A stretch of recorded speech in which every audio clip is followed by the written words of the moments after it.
The New York Mets have a new ace, and his name is Nolan McLean, leading the Mets to a sweep over the Phillies with 8 shutout innings.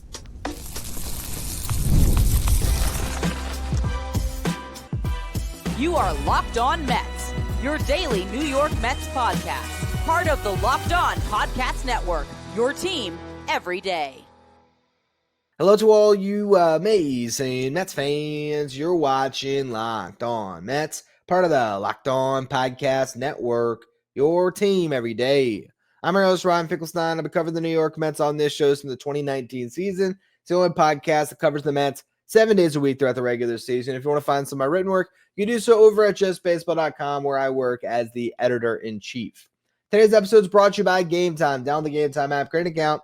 Use the code LOCKEDONMLB for $20 off your first purchase.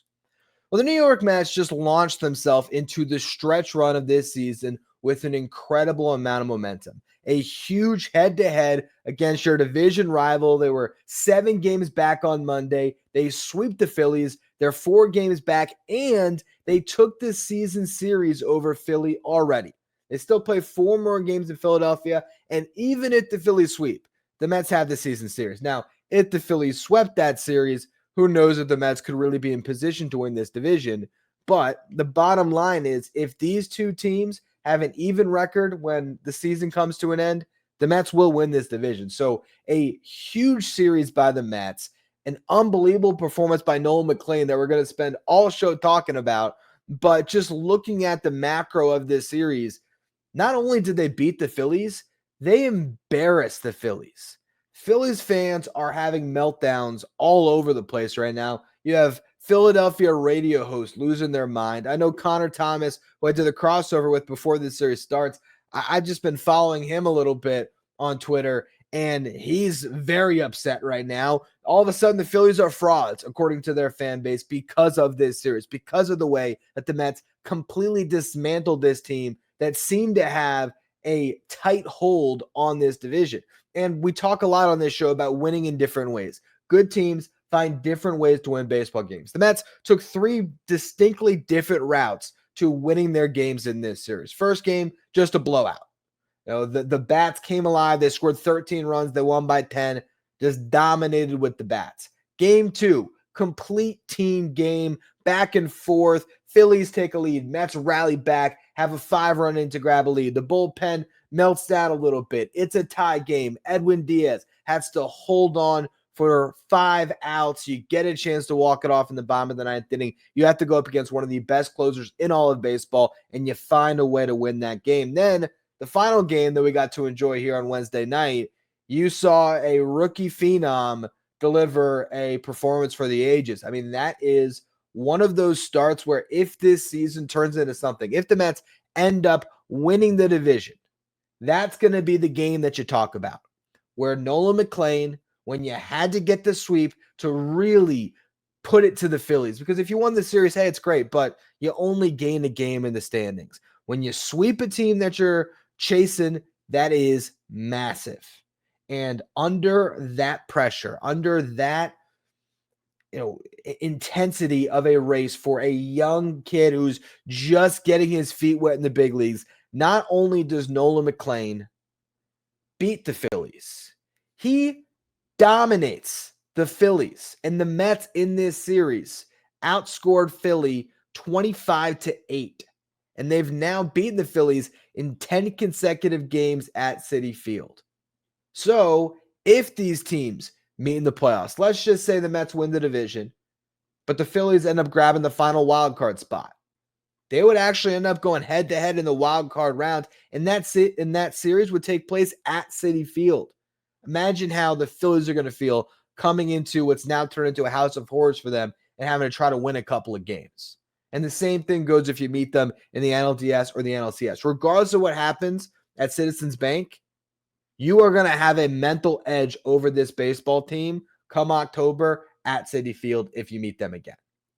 So a huge series all around, but let's talk about what Nolan McLean did in this game, because I think it's the best start of the season. Sure, David Peterson had a complete game, but Nolan McLean goes 8 shutout innings in a game with this magnitude to it. And against that Phillies lineup, I mean, Sean Manaea, Kodai Senga, they struggled to get through 5 innings against the Phillies. Nolan McLean threw 6 innings at 55 pitches. He faced the minimum through 6 innings.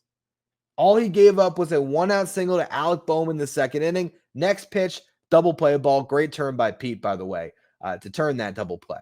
But it was just utter dominance. And what it came down to, Nolan McLean trusts his stuff in the zone. And why wouldn't he? He has incredible movement on all of his pitches. We've talked about it before. We talked about it before he debuted.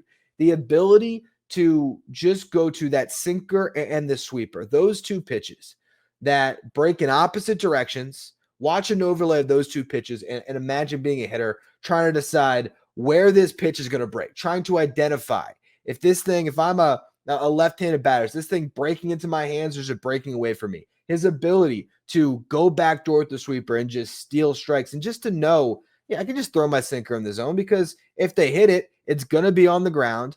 Or if not, if they hit, one of my pitches with all the movement that I have, good luck barreling it up enough to, leave the yard, because that's the thing that I think McLean is learning here in his 3rd start is that, to drive one out of a big league ballpark, it's not easy when he has the stuff that he does and he's got MLB defenders behind him. So he could just go out there, attack the zone. And in this instance, you look at inning by inning, a 9-pitch first, a 7-pitch second, a 12-pitch third, an 11-pitch fourth, a 10-pitch fifth, and a 6-pitch 6th inning to get to those 55 pitches through 6. Now, the Mets gave him 3 runs in the 3rd inning, a rally that they probably could have done more with. Brett Beatty had a double. Hayden Singer drops down a sac bunt, but does so well that he gets it past Taijuan Walker, ends up getting an infield hit out of it. So you got runners at the corners for the top of the Mets lineup. Lindor, Soto, Alonso, they all collect RBI hits. Mets are up 3-0 with guys still on to potentially do more. Brandon Nimmo struck out. Mark Vientos hit into a double play ball. So that prevented the Mets from having a bigger rally there. But Mark Vientos more than made up for it. He drove in a run on an RBI single in the 5th inning, and then he hit a 2-run homer in the 7th inning to break the game wide open as the Mets would win 6-0. Now, Nolan McLean did have to work a little bit harder in the 7th inning. He needed 21 pitches to get through that frame, and that was going through Trey Turner, Kyle Schwarber, Bryce Harper, JT Realmuto, the top of the Phillies lineup. And Harper did get a hit. But that's it. He got a single. And then he got Realmuto out and got out of the inning. Brings us to the 8th inning. McLean goes out with 76 pitches, gives up 2 base hits to start things off. That ends up necessitating a mound visit so they could get Brooks Raley up in the bullpen. But they had complete confidence that he would find his way through that jam. They just had to take that precaution of having somebody ready. He gets the next batter to fly out. It was Nick Castellanos. He had a good at-bat, 6-pitch battle, which in this game was a very long at-bat against Nolan McLean, but he flew out to shallow right field. Same outcome for Bryson Stott, although it was a shallow fly ball to left field, and it was only a 2-pitch at-bat. And in both of those instances, you saw Juan Soto and Brandon Nimmo, picture-perfect fundamentals, getting their momentum behind them to get the ball in quickly. And with a huge lead, the Phillies were not trying to run to an out. And so you were able to keep a runner stapled to third base with both of those fly balls. And then he was able to get out of the inning. What was it? It was the little dribbler that he fielded. Harrison Bader, who was the one guy that squared up a baseball tonight. He nearly left the yard. Jeff McNeil made the best defensive play of the game for the Mets, a leaping catch at the wall. Probably wouldn't have been a homer. Actually, definitely would have been a homer, but could have hit off the top of the fence or just shy of it and could have been extra bases. But Nimmo made a great catch. Just sound defense all game for the Mets. Mark Vientos looking much better at third base lately. Pete Alonso again with that double play turn. So in Brett Beatty also continuing to make some solid plays both at second and third. Bader is the one that hits the dribbler to end McLean's day in the 8th inning. And McLean calmly runs over to it, picks it up barehanded, fires to the first base, and gets through his 8 innings of work without giving up a run and without issuing a walk. Brooks Raley comes on for the 9th and finishes off the shutouts. But what we are watching with Nolan McLean is really special. This is not just one of the best starts to a career in franchise history. This is one of the best starts any starting pitchers ever had in their career through 3 starts. So I want to put his early greatness into context in the next segment and really just sort of forecast, what do the Mets have here with McLean? How much does he change things for them down the stretch? So we're going to go through all of that in just a minute. Today's episode is brought to you by Upside. Are you still paying full price for gas? Stop leaving money behind. Get real cash back every time you fill up with the free Upside app. Simply download the free Upside app in your App Store or Google Play Store right now, and you can start earning cash at the pump today. Use my limited time promo code SEASON and get an extra 25 cents back per gallon on your first fill up. You could make up to $300 a year just from buying the gas you already needed. At first, I thought it was too good to be true, but it's totally legit. Real people are getting paid just to make their daily commutes, and you can too. Plus, you can cash out anytime to your bank account, PayPal, or an e-gift card for Amazon or other brands. Don't let this offer drive on by. Download the free Upside app now and use my limited time promo code SEASON for a limited time 25 cent per gallon bonus. That's promo code SEASON. Offers vary by user and location. Go to upside.com for terms and conditions. We have an important request. Locked On wants to hear from you. We put together a survey to learn more about our listeners and make your favorite podcast even better. This is your chance to tell us what you like, what you don't, and to answer questions about our advertising. Go to lockedonpodcast.com/survey to get started. Everyone who completes the survey will be entered for a chance to win one of 10 $100 Amazon gift cards. Again, that's lockedonpodcast.com/survey. You can also find the link in our show notes or the QR code if you're watching on YouTube right now. Thanks for helping us out. Again, that is lockedonpodcast.com/survey. So let's go through some of the statistics from Nolan McLean's start and then what he's done at the start of his career here. First and foremost, I just want to note again, 8 shutout innings on 95 pitches, 71 pitches were strikes. That is just pounding the zone. He walked 4 in his MLB debut, and since then, he has not walked any in his last 15 innings pitched. This is a guy that I wouldn't say had a walk problem, but if there was a hole to poke in his game in AAA, sometimes the walks could, end up adding up on him, and he struggled against left-handed pitching. So for those of you who are saying, why wasn't this guy up a month ago while I was campaigning for it at the time, I don't think that you can now say, oh, Nolan McLean would have been this if he got promoted in June. Nolan McLean was developed all year. And I think if anything, we should be crediting the Mets development for in 2 years after drafting this guy, turning him into what looks like already one of the best pitchers in baseball. I mean, it is really impressive what he has done. And now getting to some of these crazy stats. Most strikeouts in Mets history through 3 career starts. Number 1 on this list. Who do you think it is? Seaver, DeGrom.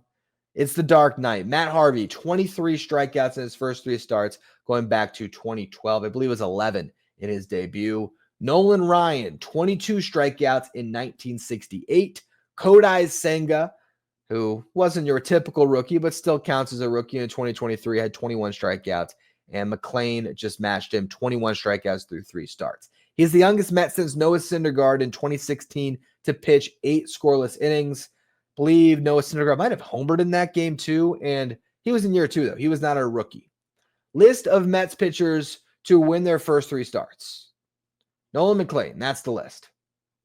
That stats courtesy of Mike Mayer from Metsmerized, who also has this gem of one. List of Mets pitchers under 25 years old with back-to-back starts of 7 innings, no walks, and at least 6 strikeouts. Again, back-to-back starts for pitchers under 25, 7 innings, no walks, at least 6 strikeouts. Nolan McLean, Noah Syndergaard, Jason Isringhausen, little Generation K, Dwight Gooden, John Matlock, and then you have Tom Seaver. That's the list. That is it. Only 2 Mets have ever had through their first career starts at least 20 innings pitched, at least 15 strikeouts, and 3 earned runs or fewer. Nolan McLean, Tom Seaver. And here's the one for MLB history. Nolan McLean is the first MLB pitcher to have a 3-0 record, 20-plus innings pitched, 20-plus strikeouts, a sub-200 opponent batting average over his first three career starts since 1988. The last pitcher to accomplish all of those things in his first three big league starts. Pretty good one, a Hall of Famer, Randy Johnson.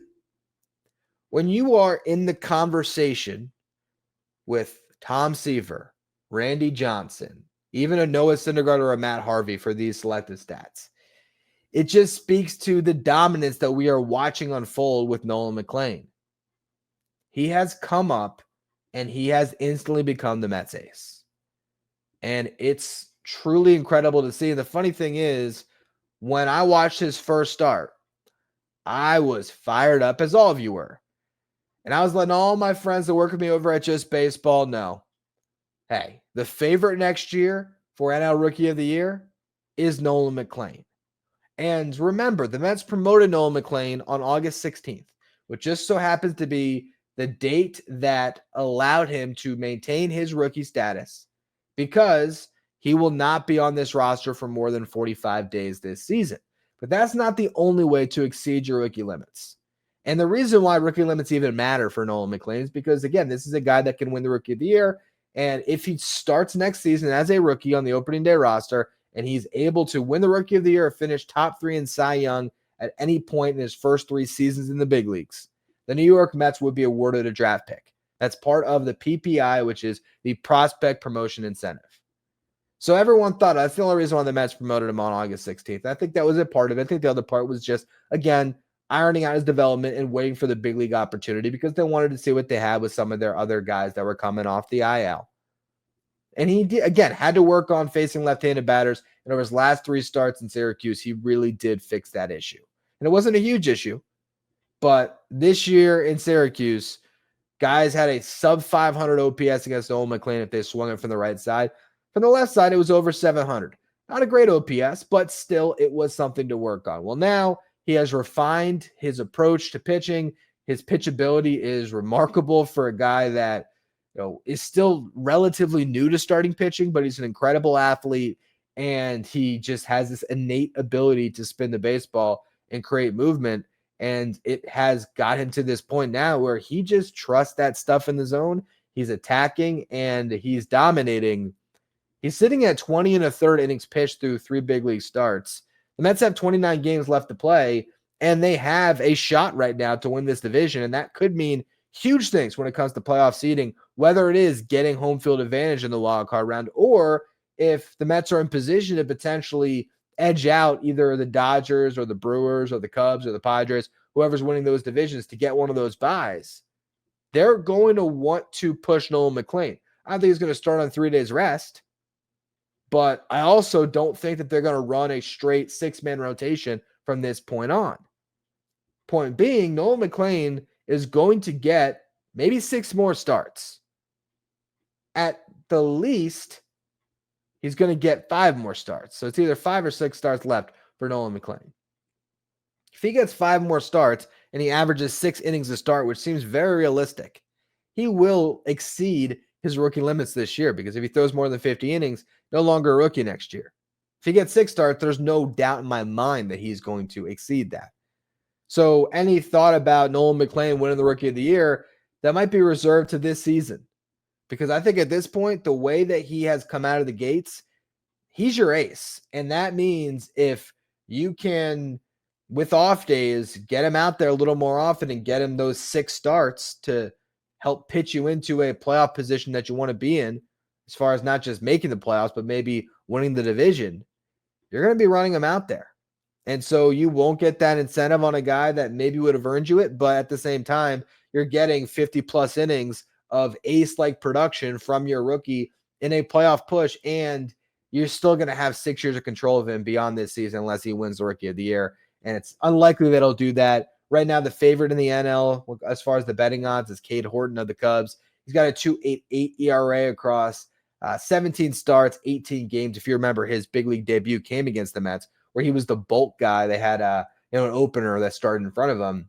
He has done that over 93 2/3 innings, so he's likely going to get somewhere near 120 innings pitched. It'd be hard for McLean to have less than half the innings of Cade Horton, and win the Rookie of the Year, especially when there's still some good hitters that can win it too, like Isaac Collins of the Brewers.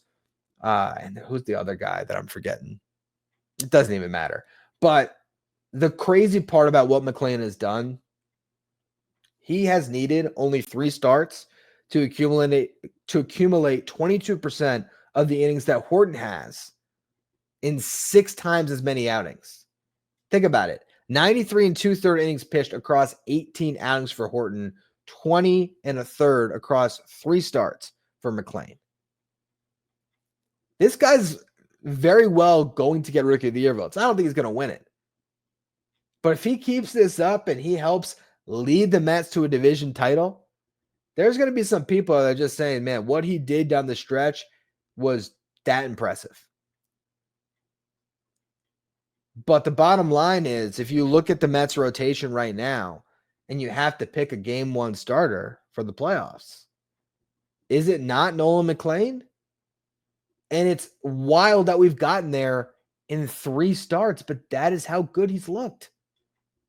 As much as I love David Peterson, I wouldn't have felt that great if he was the Mets game 1 starter. And that's not a knock on him. He's been awesome this year. But if you're going to win a World Series, you sort of want David Peterson to be your number 3. You want Peterson to be in the spot where you are really excited because this guy's having a great year and he's starting that 3rd game of a series, but you had a couple other horses that were a little bit better than him in front of Peterson in a playoff rotation.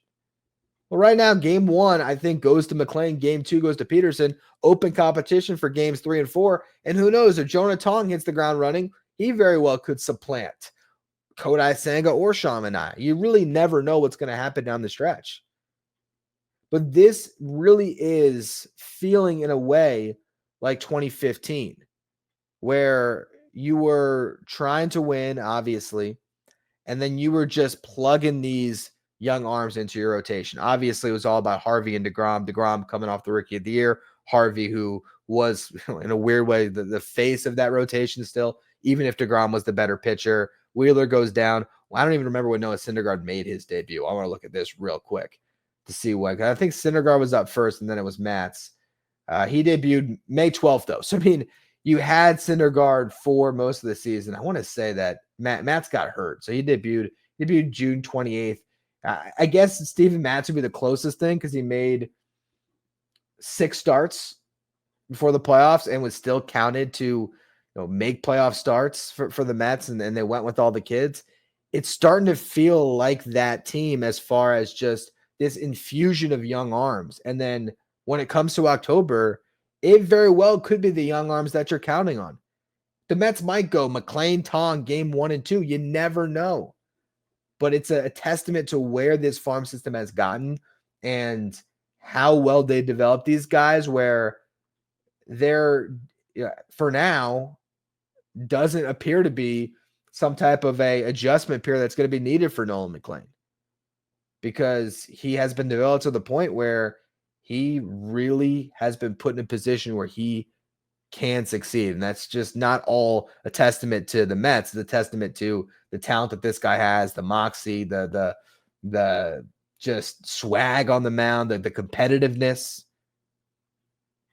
But it's a suddenly completely different ball club because of the insertion of Nolan McLean in this rotation, and then this lineup getting it together. And that's what I want to talk about in the final segment today. We are going to preview Mets versus Marlins, but I also want to talk about the fact that in a big series against the Phillies, your trade deadline acquisition, Cedric Mullins, did not see the field. Is that something we're going to see more of?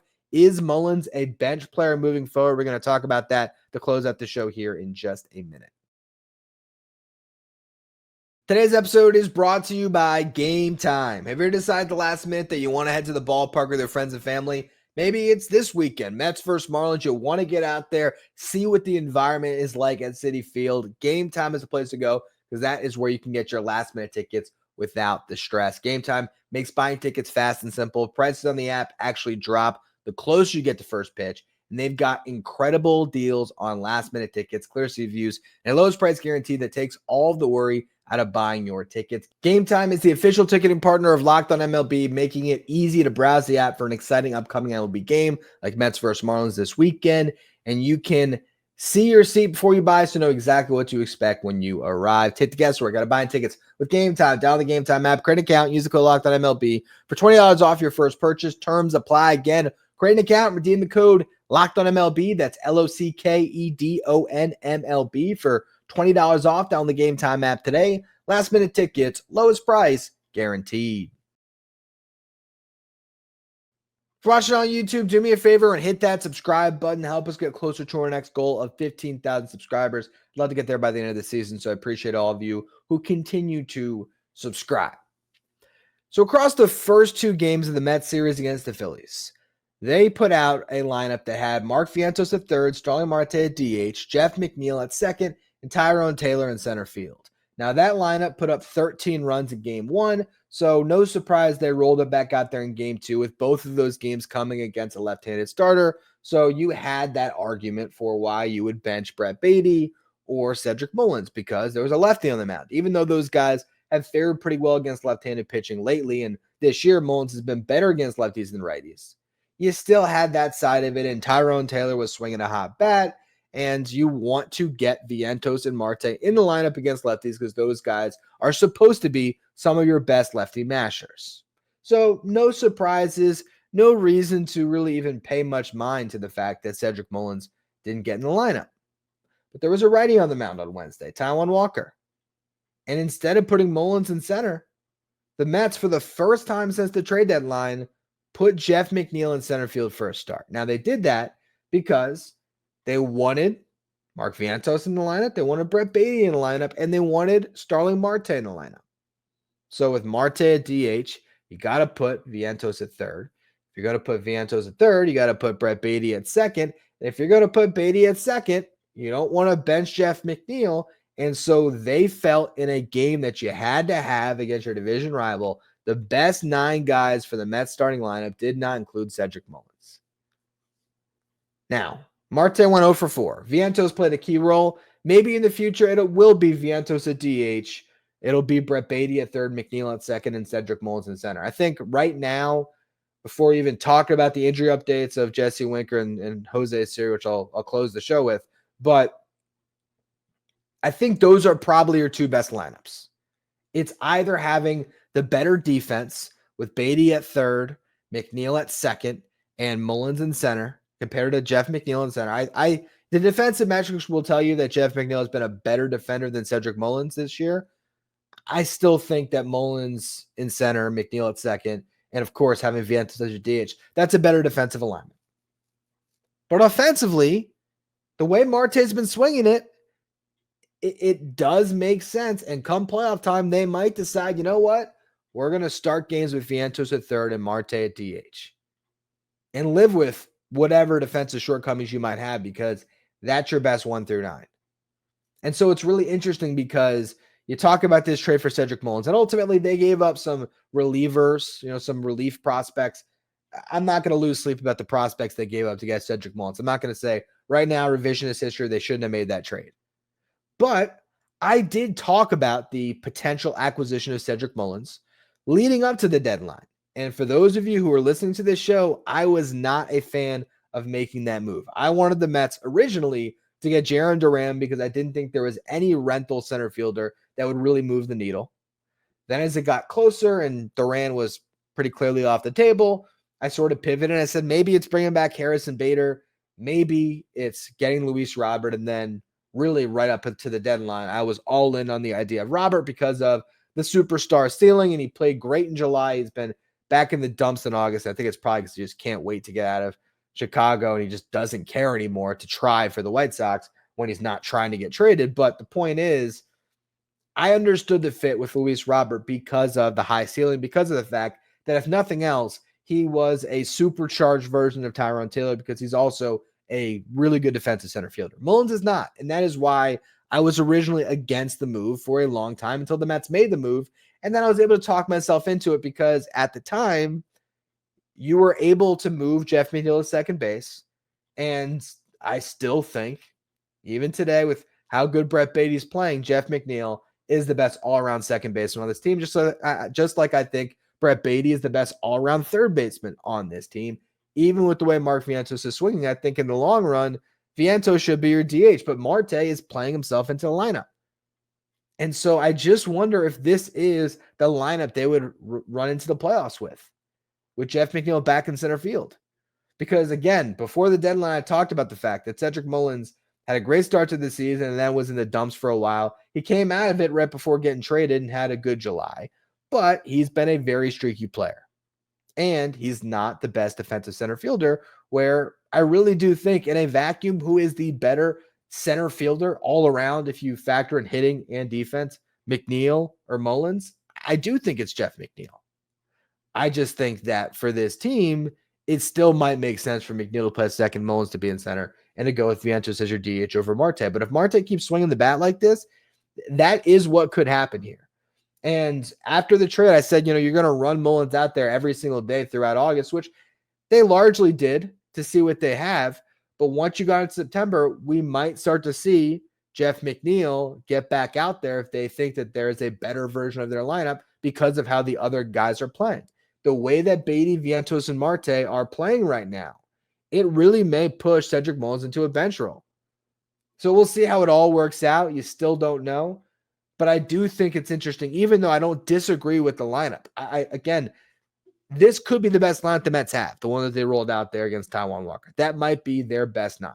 I mean, with obviously the hope about Francisco Alvarez returning, which let's just get to the injury update side of it in a sec here, because we'll end with the series preview, actually, since I've mentioned Alvarez, Series, and Winker's name. But I just want to say, when it comes to this lineup that the Mets put out, I think it might be the best one, but it's still notable that your big trade deadline acquisition could not see the field, didn't get in that bat in this series.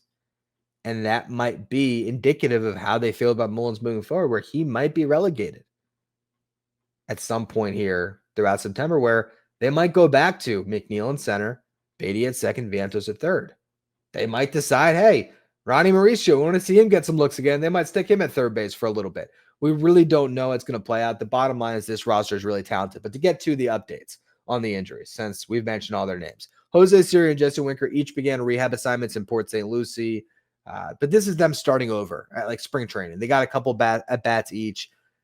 There's no clear role for either of these guys right now. We're going to wait until they get some more games under their belt. If Jesse Winker can swing it really well, I could see him replacing Ronnie Mauricio on the roster, down the stretch and potentially into October, where they might have Winker as a left-handed bat off of their bench. And as far as Jose Siri, he might replace Acuna's role that could come to him next week, where he's going to be the speedster off your bench. That could be Jose Siri. But the unfortunate news of the day, Francisco Alvarez started in Syracuse. He was batting third in the lineup. Also notable, Carson Bench, who was on the injured list, he returned as well. So you have both of those guys in the lineup. And Alvarez doubled in his first at-bat. He grabbed that in his second at-bat. He caught 5 innings. He was going to play the whole game as he was speed tracking his return to Queens.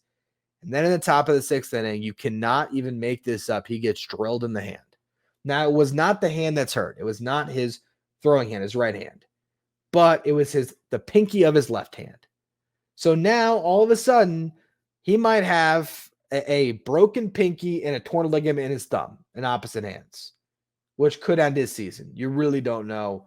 We're going to wait on the news on that, and that'll certainly be a huge topic of the day tomorrow whenever we find out the results of any imaging they've done and what the timeline is for his return, if he can shake this off or if his hands just cost him what was looking like a breakout second half of the season for Francisco Alvarez, which would be devastating. I think the only silver lining to that is you're going to have a lot of starts coming in the final month with Jonah Tong and Nolan McLean potentially, and even Brandon Sproat could end up coming up. And I think the only silver lining to not having Alvarez is Hayden Sanger, I think, is going to make a difference for those young guys because he knows them so well. And we've seen now the last couple starts for McLean, they put Hayden Sanger behind the dish because they have that chemistry. So that's the only good thing, and it's not even necessarily a great thing because Francisco Alvarez can learn those guys and actually give you a plus bat in the lineup. So that's a really rough thing that happened. Hopefully the Mets catch a break there, but definitely not what you want to see. Now, Marlins come to town. We're going to do a little bit of a briefer series preview because we'll continue to monitor this game by game. I'll have shows all weekend, so I'll be giving you previews of each game as they come. But the Marlins, so far this year, are 2-4 against the Mets. The Mets have won both of their series. Each 3-game sets, the Mets took 2 or 3 each time. This is the 1-4 game set that they will play. Now, the Marlins, they stacked a couple of good months together in June and July. They were 14-12 in June, 15-10 in July. And they started off August by sweeping the Yankees in a 3-game set. So they had a stretch there where they won 32 out of 54 games. They were 10 games over 500 for a stretch there. Then since they've gone 7-15, and they also lost their best player, Kyle Stowers, a couple of weeks ago. So this is not the same Marlins team that was a little bit frisky in the middle of the season. They're 7-15 again over the last 22 games played. They've lost 7 consecutive series dating back to that sweep against the Yankees. All of that is to say, there's no excuse for the New York Mets not to capitalize on what is a bad baseball team coming to town and the momentum that they just got from sweeping the Phillies. This should mirror what we saw earlier in the season, where the Mets swept the Cardinals in a 4-game set and then carried that momentum into their series against the Phillies and swept them and swept the homestand. That's what you want to try to do here, because if you can do that, who knows where the race will be come Monday. I mean, let's see. Who are the Phillies playing next here? Phillies are going to play the Braves, and the Braves just beat up on the Marlins. That's going to be at Citizens Bank, so we'll see how that goes. But if the Braves grab a couple of games, and it does look like that would be a 4-game set, all of a sudden you could be within 2 or 3 games of the Phillies by Monday if you beat up on the Marlins. And I'm not saying you got to sweep a 4-game set, but you got to win this series because this is a team that you should beat. Checking real quick on the Reds. They also lost. Now the Mets are, 4.5 games up in the wild card race, so they're starting to have a little bit of a gap there. Now, when it comes to this series, the one thing is you're going to face some good starting pitching. Game 2 will be Yuri Perez. Game 3, Edward Cabrera. I think Game 4 is probably going to be Sandy, but they have not announced that yet. Sandy Alcantara has been very good in his last 3 starts. He's only allowed 4 runs in 20 innings pitched. He's gone 7 innings in each of his last 2 starts. So Sandy's starting to turn around. If that is the case, it's not listed, but it would be on regular rest for him. Yuri, Edward Cabrera, and Sandy, that is not an easy draw. But the Mets were able to beat Christopher Sanchez. They were able to beat Jesus Luzardo. I can't say with a straight face they were able to beat Taijuan Walker, but you still got to find your way to beat this team. In Game 1, likely a bullpen game. It would have been, is it Jansen Junk or Jackson Junk? This is messed up because I actually just saw his last start. I was in Jansen Junk. I was in Miami for his last start against the Blue Jays and threw the ball pretty well in that start. 300 runs in 5 2/3. But now probably a bullpen game for the Marlins. Their bullpen's not that great anyway. You get that bullpen tired. You wear out the starting pitchers. You can see this lineup having a field day this weekend, and that's what they got to do. On the pitching side for the Mets, Clay Holmes, Game 1 on regular rest. We'll see if he can keep up what's been a recent hot streak for him.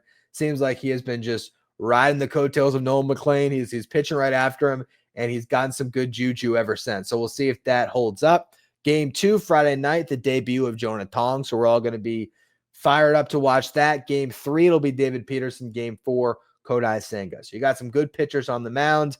This is a series you got to win. And if you really take advantage, I mean, this Mets team can close this gap so quickly on the Phillies. And that's what you got to be shooting for at this point. There's no, all right, we'll just wait and get into the playoffs as a wild card team. The Mets are being aggressive by having McLean and Tong taking on these big roles that they might be down the stretch, especially if Tong does stick in the rotation like McLean clearly will. And it shows that they believe in this team. And they have to figure out some things still, of course. They still have to figure out the rest of their rotation. They still have to figure out what the bullpen looks like when it's at its best. But the lineup is swinging it well, and it's starting to feel like a team that can really make a run this year. And that is very exciting because we certainly weren't talking this way a week ago. So hopefully the Mets can hold on to this momentum and ride it all the way into the playoffs, because the team that gets hot late is the team that's going to make noise in October, and that very well could be the Mets this year.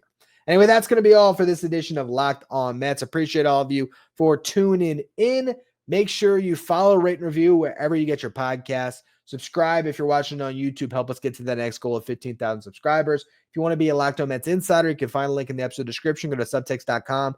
/ Locked On Mets to become part of our texting service.